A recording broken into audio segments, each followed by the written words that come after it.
এই দেশ যখন স্বাধীন করেছিল শুধুই কি হিন্দু ছিল, কোনো কি মুসলমান ছিল না? ছিল হিন্দু মুসলমান সবাই মিলে।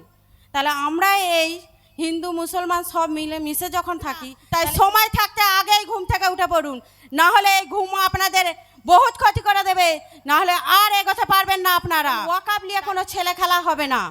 ওয়াকাব কারো বাবার সম্পত্তি নয়, ওয়াকাব আমরা দান করেছি, সেই দানের সম্পত্তি। হয়তো দুদিন পর দেখবেন আপনার সামনে আপনার মসজিদকে ভাঙছেন, তখন আর কিছু করার থাকবে না, হাহাকার করলেও হবে না। দুদিন পর দেখবেন আপনার কর্মস্থানে, যেখানে আপনার দাদু, কারো হয়তো ভাই, কারো হয়তো বাবা, কারো হয়তো মা সেই কর্মস্থানে শুয়ে আছে, সেই কর্মস্থানকে যখন বুলডোজার দিয়ে ভাঙবে, আপনাদেরও বলার কিছু থাকবে না আর আমাদেরও বলার কিছু থাকবে না। তাই সময় থাকতে আগেই ঘুম থেকে উঠে পড়ুন, না হলে এই ঘুম আপনাদের বহুত ক্ষতি করে দেবে, না হলে আর এগোতে পারবেন না আপনারা। তাই বলছি, এই যত দিন পারবেন, যত লোক পারবেন এগিয়ে আসুন, আর ঘুমিয়ে থাকবেন না। প্রথম থেকেই একটা মানে যে থেকে বিজেপি তৃণমূল এসছে, আমরা এতদিন রাজনীতি করেছে, কোনো দিন এই হিন্দু কি মুসলিম কি এটা ছিল না। আমরা প্রথম থেকে দেখে আসছি, ছোটোবেলা থেকেই একই সাথে স্কুলে হিন্দু মুসলিম পড়েছি। কিন্তু এখন রাজনীতির নাম করে একটা মিথ্যে খেলা হচ্ছে, সেটা কি না, এই মুসলমানদের কিভাবে এই দেশ থেকে তাড়ানো, এছাড়া আর রাজনীতির মাধ্যমে কিছু করতে পারছি না। কারণ দেখুন, এই কিছুদিন আগেই একটা আজান নিয়ে শুরু হলো, আজানের সাথে কোথায় রামধনু, কোথায় রামায়ণ শুরু করে দিচ্ছে আজানের সাথে। আবার কিছুদিন আগে একটা শোনা গেল মসজিদ ভাঙা, আবার শুরু হয়ে যাচ্ছে এরকম কিছু না কিছু এসেই যাচ্ছে, মানে যেটা মুসলমানদের ওপর আক্রমণ। আমরা তো রাজনীতি করেছে, মুসলমান অনেক দিন রাজনীতি করেছে, প্রায় 500 বছর রাজনীতি করে, কোনো দিন কি এই হিন্দু মুসলমান নিয়ে কোনো রকম কিছু ছিল না। কিন্তু এখন যেটা হচ্ছে, বিশেষ করে সবাই কম বেশি হয়তো ইউটিউব দেখছেন, খবর দেখছেন, দেখে নিজেরাও জানছেন যে কিভাবে মুসলমানদের ওপর একটা চাপ আসছে।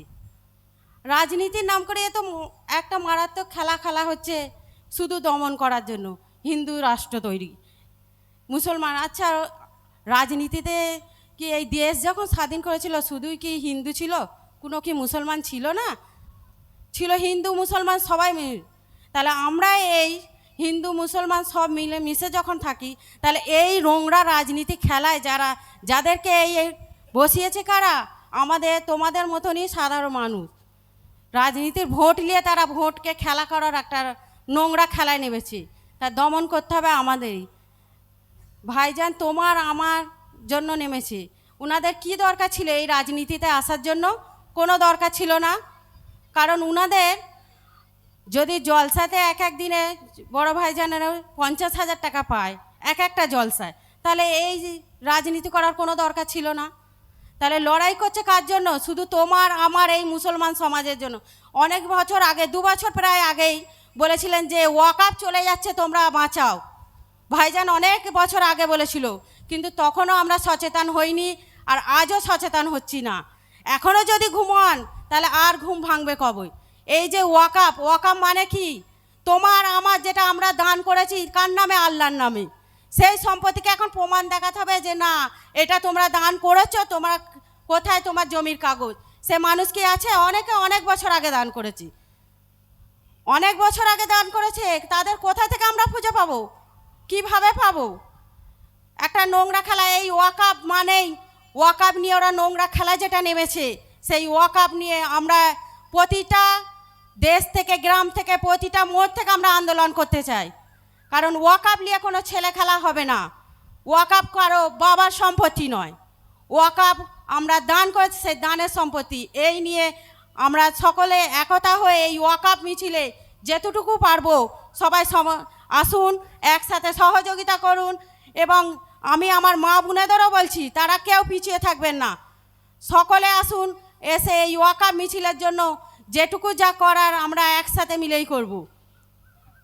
আপনারা সবাই সহযোগিতা না করলে কোনো কিছুই আর হবে না। কারণ দেখতে পাচ্ছেন একের পর এক আমাদের ওপর চাপ এসেই যাচ্ছে, আর এই ওয়াকাব নিয়ে তো আর কিছু বলার নেই। হয়তো দুদিন পর দেখবেন আপনার সামনে আপনার মসজিদকে ভাঙছেন, তখন আর কিছু করার থাকবে না, হাহাকার করলেও হবে না।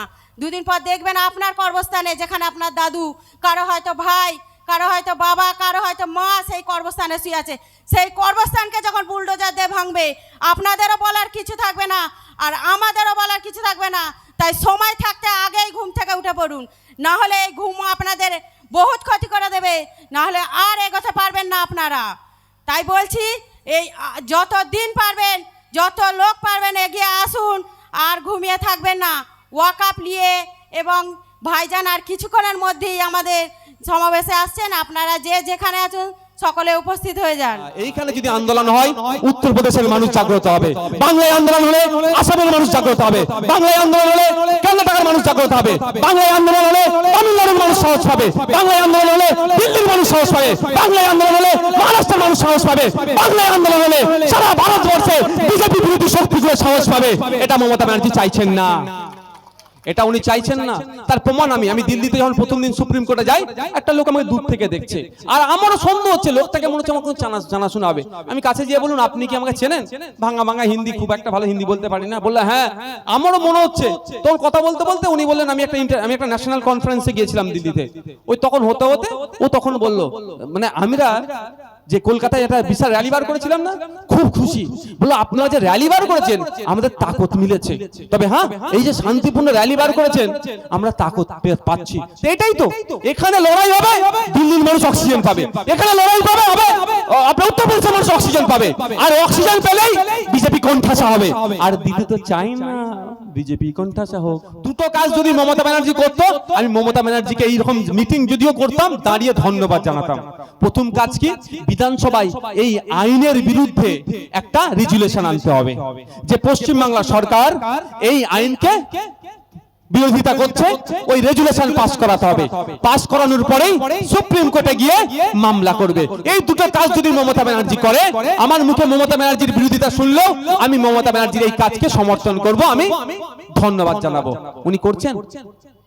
গভর্নমেন্ট কোনো অর্ডার দিয়েছেন, কোনো নোটিফিকেশন দিয়েছেন? ওনার মনে হয়েছে বলে দিয়েছে, আপনাকে আমাকে বিশ্বাস করতে হবে? মুখের কথাই ভাই এই দেশ চলে না, এই দেশ পেপারের ভিত্তিতে চলে। কার কাছে পেপার আছে তার ভিত্তিতে চলবে, আর আইনের উপরে চলবে। আপনার আমার মুখের কথায় আইন হয় না। তো মমতা ব্যানার্জি আপনাকে বলে কি করছে, একটু চুপ করিয়ে রাখতে চাইছে। কেন বারবার বলছে বলুন তো, যে দিল্লিতে গিয়ে আন্দোলন করুন, এখানে করবেন না কেন? এইটা হচ্ছে পশ্চিম বাংলাটা আন্দোলন করার এখন উর্বর মাটি। কারণ উত্তরপ্রদেশে আন্দোলন করতে গেলে অপদস্থ যোগী সরকার নাগরিকের অধিকার কেড়ে নিচ্ছে, আন্দোলন করতে দিচ্ছে না। আসামে আন্দোলন করতে দিচ্ছে না, বিজেপি পরিচালিত রাজ্যগুলোতে আন্দোলন করতে দিচ্ছে না। এটা তো মোদী বিরোধী রাজ্য। মমতা তো বলছে মোদীর বিরুদ্ধে, তাই এই সুযোগ এসেছে। মমতা তো বলছে বিজেপির বিরুদ্ধে, তাহলে আমরা সবাই একসাথে বিজেপির বিরুদ্ধে ব্রিগেড ময়দানে আসতে চাই। মমতা কেন আটকাচ্ছে ভাই? এই তো সুযোগ, মমতা সুযোগ করে দেওয়া, আরো বেশি করে পুলিশ প্রশাসনকে দিয়ে দেওয়া। তবে হ্যাঁ, শান্তিপূর্ণ। যেখানে অশান্তি হবে সেই আন্দোলনের সাথে নওশাদ সিদ্দিকী নাই, বরঞ্চ পুলিশকে বলবো যারা অশান্তি করবে একটা ওনা ছাড় পায়। বুঝতে পারছেন কি বলছি? আরো তো বেশি বেশি করে মমতা ব্যানার্জি বলা দরকার, ঘন ঘন তুরা, মাসে মাসে ব্রিগেড ভরা। কি ভাই? কারণ বিজেপির বিরুদ্ধে তো কথাটা বলা হচ্ছে, কেন্দ্র সরকারের বিরুদ্ধে বলছে, উনিও তো কেন্দ্র সরকারের বিরুদ্ধে ভাই, তাই না? কি বলছি বুঝে আসছে? এইখানে যদি আন্দোলন হয়, উত্তরপ্রদেশের মানুষ জাগ্রত হবে, বাংলায় আন্দোলন হলে আসামের মানুষ জাগ্রত হবে, বাংলায় আন্দোলন হলে কর্ণাটকের মানুষ জাগ্রত হবে, বাংলায় আন্দোলন হলে তামিলনাড়ুর মানুষ সাহস পাবে, বাংলায় আন্দোলন হলে দিল্লির মানুষ সাহস পাবে, বাংলায় আন্দোলন হলে মহারাষ্ট্রের মানুষ সাহস পাবে, বাংলায় আন্দোলন হলে সারা ভারতবর্ষে বিজেপি বিরোধী শক্তিগুলো সাহস পাবে। এটা মমতা ব্যানার্জি চাইছেন না, এটা উনি চাইছেন না। তার প্রমাণ আমি দিল্লিতে যখন প্রথম দিন সুপ্রিম কোর্টে যাই, একটা লোক আমাকে দূর থেকে দেখছে, আর আমারও সন্দেহ হচ্ছে লোকটাকে মনে হচ্ছে আমার কোনো জানাশোনা হবে। আমি কাছে গিয়ে বলুন, আপনি কি আমাকে চেনেন? ভাঙা ভাঙা হিন্দি, খুব একটা ভালো হিন্দি বলতে পারি না। বললে হ্যাঁ, আমারও মনে হচ্ছে। তখন কথা বলতে বলতে উনি বললেন আমি একটা ন্যাশনাল কনফারেন্সে গিয়েছিলাম দিল্লিতে। ওই তখন হতে হতে ও তখন বলল, মানে আমরা যে কলকাতায় একটা বিশাল র্যালি বার করেছিলাম না, খুব খুশি। বললো আপনারা যে র্যালি বার করেছেন আমাদের তাকত মিলেছে, তবে হ্যাঁ এই যে শান্তিপূর্ণ র্যালি বার করেছেন আমরা তাকত পাচ্ছি। এটাই তো, এখানে লড়াই হবে, দিল্লির মানুষ অক্সিজেন পাবে, এখানে লড়াই হবে আপনার উত্তরপ্রদেশের মানুষ অক্সিজেন পাবে, আর অক্সিজেন পেলেই বিজেপি কোণঠাসা হবে। আর দিতে তো চাই না বিজেপি কোণঠাসা হোক। বুঝতে পারছেন? এবার আপনারা ডিসিশন নেন কি করবেন। এটা তো অনেক অনেক কথা বলছে, ও অফ করবে। ও অ্যাডভোকেট পিয়ারুল সাহেব বলে হ্যাঁ, সিইও যিনি ওয়াকফ বোর্ডে থাকবেন মুখের দিকে তাকিয়ে বলল কই আপনি তো ঠিকঠাক নামাজ পড়েননি, আপনার কপালে দাগ নাই কেন? আপনি ঘরে যান। পিয়ারুল ঘরে যে কপাল ফপাল ছিঁড়ে ছাড়ে দাগ করে আসলো, ছিঁড়ে ছাড়ার পরে দাগ হয়ে যাবে। এসে বলে সাহেব দেখুন আমি 5 বছর ধরে নামাজ পড়ছি, আমার কপালে দাগ। ঠিক আছে, এইবারে 29টা রোজা ছিল, তুমি 27টা রোজা রেখেছো, দুটো ছেড়ে দিয়েছো, হবে না। আবার 5 বছর পরে আসবে, যদি একবার রোজা ছেড়ে দিয়েছে তাহলে পিছনের 5 বছরের সবটা তো গেল। মানে এই ধরনের ফিতনা তৈরি করবে। আমি বোঝানোর জন্য বলছি, তোমার দাড়িটা ঠিকঠাক হচ্ছে না তো, গোপটা একটু বড় কেন, বোঝানোর জন্য বলছি। মানে আপনাকে বলবে আপনি ইসলামের যে নির্দেশনা আছে আপনি মেনে চলেননি, 5 বছর ইসলামের পুরো নির্দেশনা আপনাকে মেনে চলতে হবে। পারবেন? এই পারবেন? এখানে কেউ আছে ভাই বলতে পারবেন? একটা ছেড়ে যাবে না, হয়ে যায় তো। নামাজ আমরা কাজা পড়ে নিই না ভাই, কাজা হয়ে মানে সেই প্রভিশনটা আছে তো ভাই, কাজা হয়ে যেতে পারে, ওই জন্য কাজা পড়ে নিতে হয়। তাহলে কি বলবে তুমি কাজা কেন করেছো? তুমি নামাজ কাজাটা পড়ুনি, তাহলে আপনি নতুন করে আর অফ করতে পারবেন না। মোদি আপনাকে ভালোবেসে আইন নিয়ে এসেছে, কিন্তু আপনাকে নতুন করে অফ করার জায়গা রাখছে না। আরো কি ভালোবেসেছে একটু শুনবেন মোদিজি আপনাকে। কারা শুনবেন একটু হাত তুলুন তো, এনার্জি মনে লস হয়ে যাচ্ছে। এই এনার্জি আছে তো ভাই? এই দূরের আছে এনার্জি? হ্যাঁ আছে তো নাকি? এনার্জি লস হচ্ছে না তো ভাই? না আমি বকে যাচ্ছি। হ্যাঁ আরে আর 2 মিনিট মতো টাইম আছে। মোদিজি করি তো শেষ হয়ে গেল সময়, তাহলে দিদিকে কখন ধরবো? আচ্ছা লাস্ট বলে দিই, ওয়াকফ বা ইউজারটাকে শেষ করে দিচ্ছে। সারা ভারতবর্ষে যা সম্পত্তি আছে তার 50% ওয়াকফ বা ইউজার, অর্থাৎ মৌখিক দান। এবার মৌখিক দানটাকে মোদিজি যে নতুন আইন করেছে সেটাকে ইনভ্যালিড, অবৈধ ঘোষণা করছে। যদি অবৈধ ঘোষণা যদি এটা করতো যে এই আইন তৈরি হয়েছে এরপরে কেউ মৌখিক দান করলে সেটা আর গ্রাহ্য হবে না, তাহলে মেনে নিতে পারতাম। শুরুতে বললাম মোদির বন্ধুদের ভালো ভালো জায়গার প্রতি নজর পড়েছে, ওটা নেওয়ার ধান্দা। ওয়াকফ বা ইউজার কেমন? আপনার এলাকার কবরস্থান ওয়াকফের আছে তো ভাই, 40 বছর 50 বছর 100 বছর ধরে কি হয়েছে? এই কুতুব ভাইয়ের দাদু দিয়েছে, জমিদার ছিল, এই যাও এরা তোমরা কবর দেবে, গ্রামের মানুষ কবর দিচ্ছ, বাপ দাদু হয়ে আসছে তো, ও কি অফ করে গিয়েছিল? কিন্তু কুতুব ভাই দাদু বলেছে মৌখিক হয়ে গেছে তো হয়ে গেছে। মোদি আপনাকে ভালোবেসে ওই আইনটা তুলে দিচ্ছে, তুলে দিয়েছে। শুধু নয়, যেদিন থেকে আইন পাস হচ্ছে তারপর থেকে নয়, প্রথম থেকে যে থেকে ওয়াকফ হয়েছে সেই থেকে আজ পর্যন্ত যে ওয়াকফ সম্পত্তিগুলো আছে সেগুলো কি হবে? লুটে নেবে।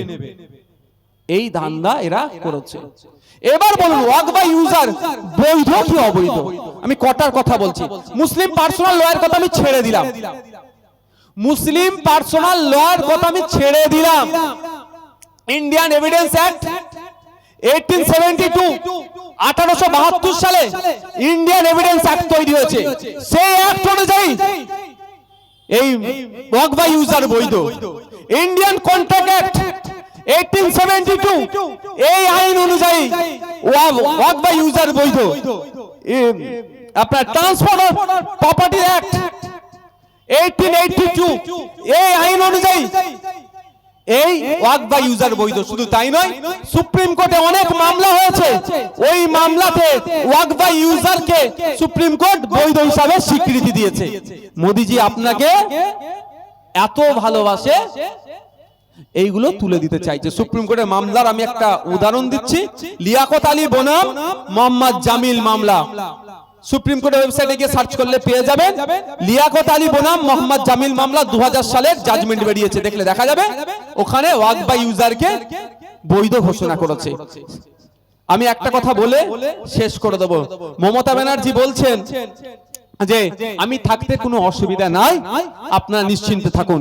সত্যি আমি তো আমার এই মিটিং করার দরকার পড়তো না, আমি মিটিং করতাম না যদি দুটো কাজ করতো।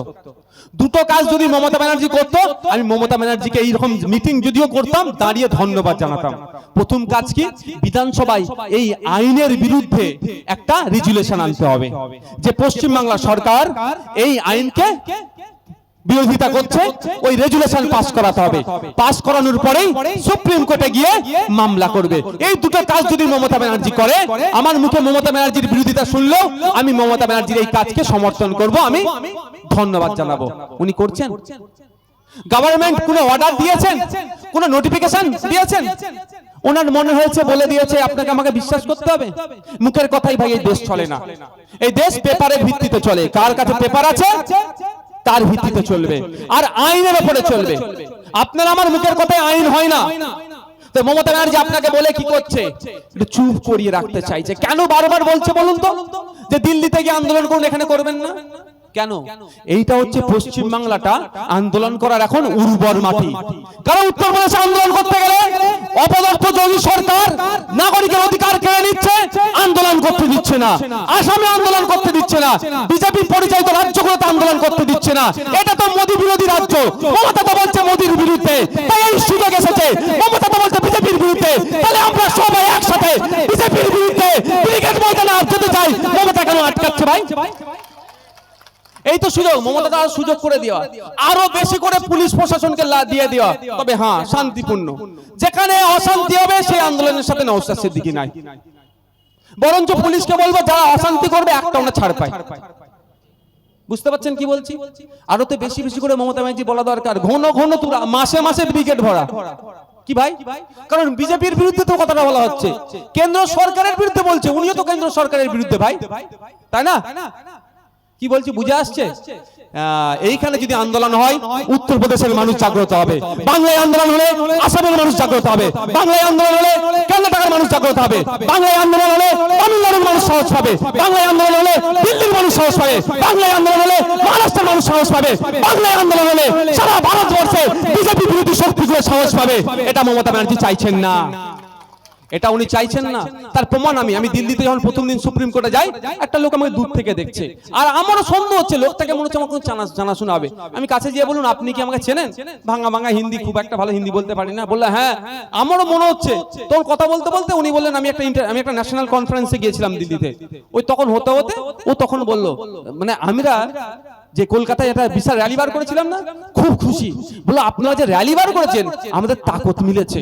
তবে হ্যাঁ, এই যে শান্তিপূর্ণ র্যালি বার করেছেন আমরা তাকত পাচ্ছি। এটাই তো, এখানে লড়াই হবে, দিল্লির মানুষ অক্সিজেন পাবে। এখানে লড়াই হবে আপনার উত্তরপ্রদেশের মানুষ অক্সিজেন পাবে, আর অক্সিজেন পেলেই বিজেপি কোণঠাসা হবে। আর দিতে তো চাই না বিজেপি কোণঠাসা হোক। বুঝতে পারছেন? এবার আপনারা ডিসিশন নেন কি করবেন। এটা তো অনেক কথা বলছেন, আমি একটা কথা বলছি। টিপু সুলতানের পরিবারের কবরস্থানের উপরে বিল্ডিং বানিয়ে দিচ্ছে আমাদের রাজ্যে। আমাদের ভাঙড়ের কথা বলছি, পাওয়ার গিল্ডের নামে 3 একর জায়গা ছেড়ে দিয়েছে। আচ্ছা, আপনাদের একটা ভয়ঙ্কর কথা বলে যাচ্ছি। আপনাদের যারা কবরস্থান আর মাজার আছে বা মক্তব যেগুলো আছে, আপনারা ফটাফট অনলাইনে সার্চ করে দেখবেন, রেকর্ড নট ফাউন্ড আসছে না তো, একটু দেখে নেবেন আপনারা। ভয়ঙ্কর একটা খেলা চলছে, এই প্রসঙ্গের বাইরে আমি বলছি, ভয়ঙ্কর খেলা চলছে। কবরস্থানের যে জায়গাগুলো আছে, এমনি নিজেদের জায়গা দেখবেন প্রায় মাঝে মাঝে চেক করি, অমুক জন আমার নামটা উড়িয়ে দিয়ে বিক্রি করে দিল নাকি, চেক করি না? আমরা কিন্তু চেক করি 6 মাস 3 মাস ছাড়া ছাড়া নতুন নতুন পর্চা তুলি আমরা প্রমাণ রাখার জন্য। আমি ভাই করি, আমাদের যেগুলো আছে করি, কাগজপত্র আমাদের লাগে তো। তাহলে আপনার এলাকার কবরস্থানের জায়গাটা চেক করছেন না কেন? খোঁজ নিয়ে দেখেন তো, রেকর্ড নট ফাউন্ড হয়ে যায় না তো।